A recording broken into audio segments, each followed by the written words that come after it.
ఈ మధ్య ఒక కొత్త ట్యాక్స్ న్యూస్లోకి వచ్చింది. ఒక ప్రపోజల్ అన్నమాట. Border adjustment tax, BAT. 2 రోజుల క్రితం నీతి ఆయోగ్ సభ్యులు ఒకరు ఈ మాట చెప్పారు. ఇండియా తన స్వదేశీ కంపెనీలను, స్వదేశీ ఉత్పత్తులను కాపాడుకోవాలంటే బార్డర్ అడ్జస్ట్మెంట్ ట్యాక్స్ వేయాలి అని చెప్పి. మనందరూ తెలుసు, మన స్వదేశీ కంపెనీలు, స్వదేశీ ఉత్పత్తులు రకరకాల ట్యాక్సులు కట్టాల్సి వస్తుంది. ఎలక్ట్రిసిటీ డ్యూటీ అని చెప్పి, బయోడైవర్సిటీ ట్యాక్స్ అని చెప్పి, రకరకాల రాయల్టీస్, క్లీన్ ఎనర్జీ డ్యూటీ అని చెప్పి. సో మనం చాలా డ్యూటీస్, రాయల్టీస్ కడుతున్నాం అనమాట. ఈ డ్యూటీస్, రాయల్టీస్ వల్ల ఆ వస్తువు పైన ధర బాగా పెరిగిపోతుంది.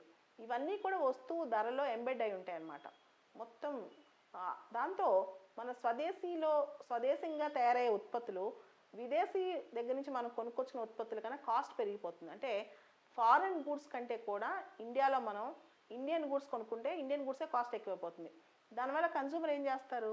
కన్జ్యూమర్ ఇండియన్ గూడ్ కొనకుండా ఫారెన్ గూడ్ కొంటారు. ఎందుకంటే అదే నాణ్యతలో, అదే క్వాలిటీలో సేమ్ ప్రోడక్ట్ తక్కువ ప్రైస్కి దొరుకుతుంటే మనం ఫారెన్ గూడ్నే ప్రిఫర్ చేస్తాం. దానివల్ల ఇండియన్ ఇండస్ట్రీస్ దెబ్బతింటాయి, ఇండియన్ మ్యానుఫ్యాక్చరర్స్ దెబ్బతింటారు. సో ఆ ఎఫెక్ట్ పరోక్షంగా MSMEs కూడా పడుద్ది అనమాట, ప్రత్యక్షంగా పరోక్షంగా. దాంతో ఈ బ్యాట్ అనే దాన్ని ప్రపోజ్ చేశారు. మనందరం బ్యాట్, కస్టమ్స్ డ్యూటీ ఒకటేనా అని డౌట్ వస్తుంది. కస్టమ్స్ డ్యూటీ వేరు, బ్యాట్ వేరు. బ్యాట్, బార్డర్ అడ్జస్ట్మెంట్ ట్యాక్స్ అనేది in addition to customs duty. అంటే కస్టమ్స్ డ్యూటీ పైన దాని తర్వాత వేసే ట్యాక్స్ అనమాట ఇది. కేవలం కస్టమ్స్ డ్యూటీ, బ్యాట్ ఒకటి కాదు. కస్టమ్స్ డ్యూటీ వేరు, బ్యాట్ వేరు. సో ఇక్కడ బ్యాట్ వేసే లక్ష్యం ఏంటంటే, విదేశాల్లో చాలా దేశాలు వాళ్ళ ప్రొడ్యూసర్స్ని, మ్యానుఫ్యాక్చరర్స్ని, వాళ్ళ ప్రోడక్ట్స్ని కాపాడుకోవడం కోసం చాలా ట్యాక్స్లో రాయితీలు ఇస్తాయి. ఇండియాలో ఉన్న ట్యాక్సెస్ చాలా దేశాలు లేవన్నమాట. సో దాన్ని ఆఫ్సెట్ చేయడం కోసం, ఇండియన్ మ్యానుఫ్యాక్చరర్స్ని ప్రొటెక్ట్ చేయడం కోసం మనం బార్డర్ అడ్జస్ట్మెంట్ ట్యాక్స్ ఇస్తే బాగుంటుంది అని చెప్పి అనుకుంటున్నాం. ఇలాంటి ట్యాక్స్ అమెరికాలో కూడా చర్చలో ఉందన్నమాట. అమెరికాలో కూడా బాగా చర్చలో ఉంది. అయితే మనందరికి తెలుసు, ఈ బ్యాట్ వల్ల లాభం ఏంటి అని మనం ఒకసారి ఆలోచిస్తే, ఫస్ట్ థింగ్, ఇప్పుడు మన దేశంలో ఒక మ్యానుఫ్యాక్చరర్ ఉన్నారనుకోండి.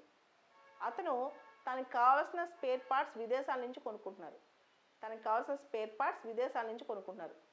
ఆ విదేశాల నుంచి కొనుక్కునే స్పేర్ పార్ట్స్ మీద బార్డర్ అడ్జస్ట్మెంట్ ట్యాక్స్, కస్టమ్స్ డ్యూటీతో పాటు బ్యాట్ కూడా ఇస్తే ఇంకా అతను విదేశాల నుంచి కొనుక్కోవడానికి భయపడతాడు. ఎందుకంటే అన్ని ట్యాక్సులు కట్టే కన్నా ఇక్కడే లోకల్గా కొనుక్కుందామని. అంటే లోకల్గా చిన్న చిన్న మ్యానుఫ్యాక్చరర్స్ దగ్గరే పెద్ద పెద్ద మ్యానుఫ్యాక్చరర్స్ ఇక్కడే కొనుక్కుని చేస్తే మన లోకల్ ఇండస్ట్రీస్ బాగుపడతాయి.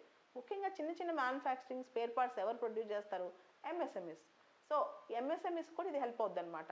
సో బార్డర్ అడ్జస్ట్మెంట్ ట్యాక్స్ వల్ల మన స్వదేశీ వాళ్ళకి లెవెల్ ప్లేయింగ్ ఫీల్డ్ రావటమే కాకుండా ఇంకొక లాభం ఉంది. ఆ మేజర్ లాభం ఏంటంటే, మన దేశంలో తయారయ్యే ఉత్పత్తులు, దానిలో స్పేర్ పార్ట్స్ విదేశాల నుంచి తెచ్చుకోకుండా స్వదేశీయంగానే కొనుక్కునే అవకాశం పెరిగిపోద్ది అనమాట. రెండోది, బ్యాట్ వల్ల లెవెల్ ప్లేయింగ్ ఫీల్డ్ ఏర్పడుద్ది. అంటే విదేశీ ఉత్పత్తులు చీప్గా మన దేశంలో లేకుండా వాటిపైన ట్యాక్సులు మోపితే స్వదేశీయంగా ఉన్న వస్తువులు కూడా అదే నాణ్యత ఉన్న వస్తువులు అదే ధరలకు దొరుకుతాయి. కాబట్టి స్వదేశీయంగా కన్సూమర్స్ ఇక్కడే కూడా కొనుక్కుంటారు. సో దానివల్ల ఏమవుద్ది? మన ఇండస్ట్రీస్ బాగుపడతాయి, మన దేశంలో మనీ పెరుగుద్ది. ఇది సెకండ్ అడ్వాంటేజ్. అయితే ఈ బార్డర్ అడ్జస్ట్మెంట్ ట్యాక్స్కి కొన్ని డిసడ్వాంటేజెస్ కూడా ఉన్నాయన్నమాట. ఒకటి, ఇది WTO రూల్స్కి విరుద్ధం కావచ్చు. WTO, వరల్డ్ ట్రేడ్ ఆర్గనైజేషన్, ప్రపంచ వాణిజ్య సంస్థ, ఈ ప్రొటెక్షనిజం దానికి వ్యతిరేకం అన్నమాట. అంటే ఎక్కువగా స్వదేశీ గూడ్స్ని ప్రొటెక్ట్ చేసి గ్లోబలైజేషన్ పీరియడ్లో విదేశాలని ఆపొద్దు అని చెప్తుంది. సో రెండో అంశం ఏంటంటే, దీనిలో డిసడ్వాంటేజ్, ఈ ధరలు పెరిగిపోతే, customs duty, border adjustment tax ఇవన్నీ బాగా పెరిగిపోతే ఏవైతే విదేశాల్లోంచి మనం ఎక్కువ కొనుక్కుంటామో ఆ వస్తువులు చాలా కాస్ట్లీ అయిపోతాయి. కన్జ్యూమర్స్ ఇబ్బంది పడతారు. చివరికి ధరలన్నీ ఎవరి నెత్తి మీద పడతాయి? ఎవరైతే వినియోగదారుడు ఉంటాడో అతని నెత్తి మీదే పడతాయి. అండ్ మనందరికి తెలుసు, భవిష్యత్తులో అమెరికా, చైనా ఇప్పటికే ట్రేడ్ వార్స్, వాణిజ్య యుద్ధాలు మొదలైపోయాయి. చాలా దేశాలు ఇప్పుడు ఎకానమీలో ఇన్వర్డ్ లుకింగ్ అయిపోయాయి. అంటే వాళ్ళ దేశ వస్తువుల్ని కాపాడుకునే పరిస్థితులు ఉన్నాయి. ముఖ్యంగా COVID-19 తర్వాత గ్లోబలైజేషన్కి ఆర్థిక పరంగా కూడా ఒక ఎఫెక్ట్ అనేది పడింది. సో దాంతో ప్రతి దేశం కూడా వాళ్ళ దేశ ఉత్పత్తుల్ని కాపాడుకునే దిశగా వెళ్తుంది. ఈ తరుణంలో ఇండియా ఇలాంటి ట్యాక్స్ తీసుకురావడం వల్ల కొంతవరకు డొమెస్టిక్ మ్యానుఫ్యాక్చరర్స్, స్వదేశంగా వస్తు ఉత్పత్తిదారులకు లాభం చేకూరే అవకాశం ఉంది. కానీ WTOలో ఆల్రెడీ ఇండియా పైన రకరకాల కేసులు ఉన్నాయి. అమెరికానే బోల్డ్ అని కేసులు ఫైల్ చేసింది. సోలార్ మిషన్ గురించి, ఫార్మాసిటికల్ ఇండస్ట్రీస్ గురించి కొన్ని కేసులు ఇండియా ఓడిపోయింది కూడా. సో ఇండియా ఈ బార్డర్ అడ్జస్ట్మెంట్ ట్యాక్స్ కనుక తీసుకొస్తే దాని యొక్క గైడ్లైన్స్ ప్రిపేర్ చేసేటప్పుడు డబ్ల్యూటీఓ నామ్స్ని ఎక్కువ బ్రేక్ చేయకుండా చేస్తే బాగుంటుంది. లేకపోతే మళ్ళా ఇదంతా పెద్ద డిస్ప్యూట్ అయిపోయి డబ్ల్యూటీఓకి విషయం వెళ్ళి దానిలో తగదయ్యి ఇండియా కేసులతో ఆల్రెడీ ఇలాగే నక్క అయిపోయింది. మూలిగే నక్క మీద తాటికాయ పడితే ఎలా ఉంటుందో అలా అయిపోద్ది ఇండియా పరిస్థితి.